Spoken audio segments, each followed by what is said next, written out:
नमस्कार। आज हम कुछ दस्तावेजों पर नजर डाल रहे हैं।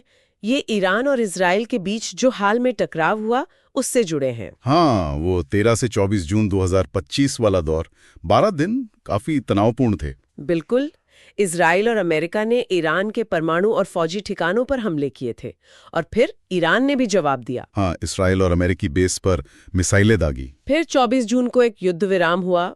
वो ऊपर ऊपर से तो चल रहा है लेकिन तनाव तो बना हुआ है असल में। हाँ, तो आज कोशिश यही है कि इन दस्तावेजों से समझें कि इस उलझी हुई स्थिति में क्या मुख्य बातें हैं। बिल्कुल। और ये देखना भी जरूरी है कि देखिए, युद्ध विराम तो है, पर इजराइल छोटे मोटे हमले खासकर ईरान से जुड़े ठिकानों पर वो जारी रखे हुए हैं। जैसे सीरिया या लेबनान में। हाँ बिल्कुल।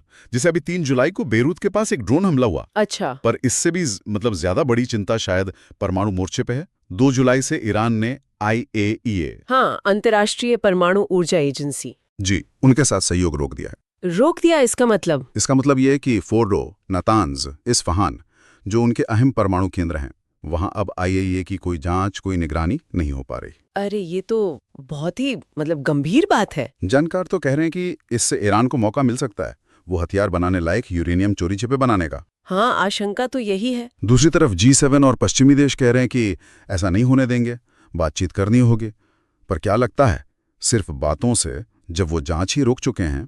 देखिए, बातों का कितना असर होगा कहना मुश्किल है, पर कूटनीति और बातचीत फिलहाल तो यही रास्ते दिखते हैं। वैसे सुनने में आया है कि अमेरिका ईरान बातचीत शायद फिर शुरू हो सकती है, ओस्लो या मस्कट में। हाँ, ऐसी खबरें हैं, पर देखिए ईरान के अंदर भी तो काफी कुछ चल रहा है ना। हाँ, वो जून वाले टकराव के बाद। जी, वहाँ काफी सख्ती बढ़ गई है। सरकारी आंकड़े देखे तो 700 से ज्यादा लोग जासूसी के शक में पकड़े गए हैं। 700 से ज्यादा? हाँ, और कम से कम 6 लोगों को तो फांसी भी दी जा चुकी है इजराइल के लिए जासूसी के इल्जाम में। ओह। तो युद्ध विराम के बावजूद ईरान अंदर से अपनी फौजी ताकत भी बढ़ा रहा है, शायद एक लंबी लड़ाई की तैयारी। और सियासत में भी कट्टरपंथी हावी हो रहे हैं। तो एक तरफ परमाणु कार्यक्रम पर दुनिया से लुका छिपी और दूसरी तरफ देश के अंदर पूरी सख्ती। क्या ये दोनों जुड़े हुए हैं? अंदर सख्ती करके बाहर मजबूत दिखना ताकि मोलभाव कर सके। ये एक सोचने वाली बात है, संभव है। और इस टकराव का असर सिर्फ ईरान तक तो नहीं रहा होगा। आसपास के देशों पर क्या असर दिखा? हाँ, सही बात है। जैसे इराक में जो शिया लड़ाके हैं, उन्होंने सीधे कोई बड़ा हमला तो नहीं किया, पर कुछ छोटे मोटे ड्रोन हमले की खबरें हैं। अच्छा, और बड़े देश चीन और रूस तो खुलकर इजरायली हमलों के खिलाफ बोल रहे हैं और कूटनीतिक तौर पर ईरान के साथ खड़े दिख रहे हैं। और जैसा मैंने कहा, लेबनान में इजराइल की कार्रवाई चल रही है। जुलाई की शुरुआत में ही बेरूत के पास ड्रोन हमले में ईरानी कुद्स फोर्स का एक सदस्य मारा गया। ये कुद्स फोर्स, ये ईरान की स्पेशल फोर्स है ना, जो बाहर ऑपरेट करती है? जी हाँ, बिल्कुल वही। तो आग अभी बुझी नहीं है पूरी तरह इस सब में।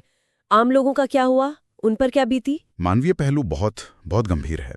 ईरान का दावा है कि उनके यहाँ करीब 1190 आम नागरिक मारे गए हैं परमाणु ठिकानों और आसपास के शहरों पर हमलों में। 1190 काफी बड़ी संख्या है। जी। और दूसरी तरफ ईरान के मिसाइल हमलों से इजराइल में बीरशेबा शहर में सोरोका मेडिकल सेंटर को काफी नुकसान हुआ, लोग घायल हुए और वहां किसी केमिकल लीक की भी बात थी। ओह, मेडिकल सेंटर पर हमला? हाँ, और लड़ाई के दौरान डर के मारे करीब 1 लाख लोग तेहरान छोड़कर चले गए थे, ऐसा अनुमान है। 1 लाख लोग? और भारत ने भी तो अपने नागरिकों को निकाला था। हाँ, भारत ने ऑपरेशन सिंधु चलाया था। 3170 से ज्यादा भारतीय नागरिकों को सुरक्षित निकाला गया। अब अगर फौजी नजरिए से देखें, कुछ एक्सपर्ट्स कह रहे हैं कि इजराइल ने हवाई बढ़त तो दिखा दी ईरान पर। हाँ, एयर सुपीरियॉरिटी की बात हो रही है। पर सवाल ये है कि क्या ये हवाई ताकत हमेशा काम आएगी, खासकर अगर दुश्मन जमीन पर बहुत मजबूत हो? और एक नैतिक सवाल भी तो है। हाँ। ये जो पहले हमला करने की रणनीति है, प्रीएम्प्टिव स्ट्राइक, क्या ये नैतिक और कानूनी तौर पर सही है? इस पर भी तो बहस छिड़ गई होगी। बिल्कुल, ये सवाल तो उठ रहे हैं जोर शोर से। देखिए, स्थिति अभी भी बहुत नाजुक है, इसमें कोई शक नहीं। हाँ। एक तरफ तो युद्ध विराम है कागजों पर, दूसरी तरफ ये छोटे हमले, तनाव, ये सब जारी है।